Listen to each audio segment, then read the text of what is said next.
स्वागत है आपका हमारे चैनल पे। और आज हम आपको बताएंगे कि मजबूरी शब्द को भगवान ने क्यों बुरा अपनी असूलों में अपने रूल्स में क्यों बुरा कहा है। तो चलिए आपको मैं बताता हूँ।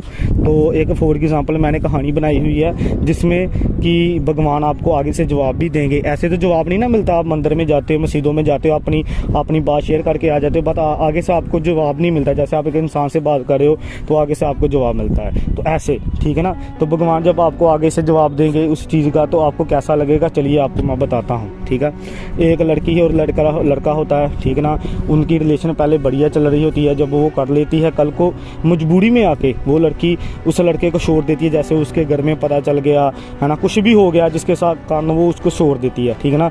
तो वो जब भगवान के पास जाती है, भगवान को बोलती है कि भगवान मेरे से बुरा हो गया, मेरी मजबूरी थी, बट मैं इसमें गलत नहीं हूँ, मेरी मजबूरी थी, मुझे छोड़ना पड़ा, मेरे घर वाले मुझको बोल रहे थे कि मैं कुछ खा के मर जाऊँगा, ये वो, मेरी मजबूरी के कारण मुझे अपनी फैमिली के कारण उसको छोड़ना पड़ा, प्लीज़ मुझे माफ़ कर दो।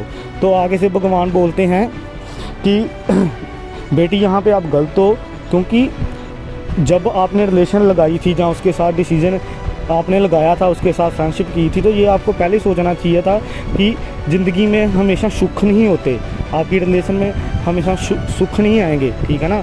तो आपको परखा भी जाएगा, दुख भी आएंगे अपनी लाइफ में, तो वहाँ पे आपको उस दुखों का सामना करना पड़ेगा, ठीक है ना।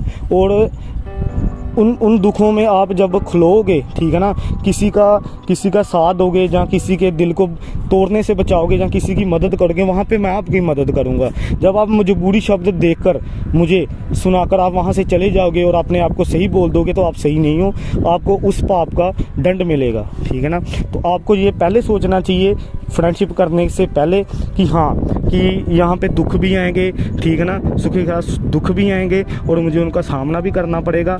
तो कल को जब फैमिली में पता चल जाएगा तो मैं ये बर्दाश्त नहीं कर सकती, तो मैं अभी इसके साथ फ्रेंडशिप करने से मना कर दूँ कि कल को मेरे से पाप हो जाए, कि ये मेरे को सीरियस ले जाए पाप, क्योंकि प्यार दिनों दिन बढ़ता ही है जब आप बात करते हो, ठीक है ना।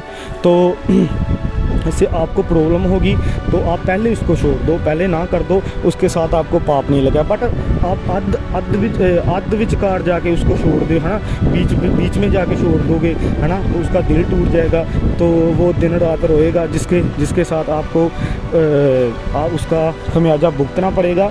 तो जो मजबूरी शब्द है, इसका भगवान की डायरी में कोई भी जगह नहीं है अच्छे कामों में, ठीक है। तो आपको पहले सोचना पड़ेगा किसी के साथ फ्रेंडशिप करने से कि मजबूरी कि यहाँ पे सुख के साथ दुख भी आएंगे, तो हमें उसका डिसीज़न खुद लेना चाहिए कि आपने क्या डिसीजन लेना है, ठीक है ना। आप दुखों का सामना कर सकते हो तो हाँ कर दो, नहीं तो ना कर दो, ठीक है। तो दूसरी बात ये कि जब आप मजबूरी शब्द वरतोगे किसी का दिल तोड़ के, वहाँ पे आपको सज़ा ज़रूर मिलेगी, ठीक है। तो ये बात आपको मैं फॉर एग्जांपल में बताना चाहता था कि मजबूरी शब्द में भगवान क्यों बुरा मानते हैं। तो यही मेरा आज का टॉपिक था, यही मेरी वीडियो थी। जिसको ये वीडियो अच्छी लगी हो प्लीज़ लाइक और शेयर ज़रूर करना और मेरे चैनल को सब्सक्राइब जरूर करना। बाय बाय, मिलते हैं नेक्स्ट वीडियो में, बाय बाय, टेक केयर।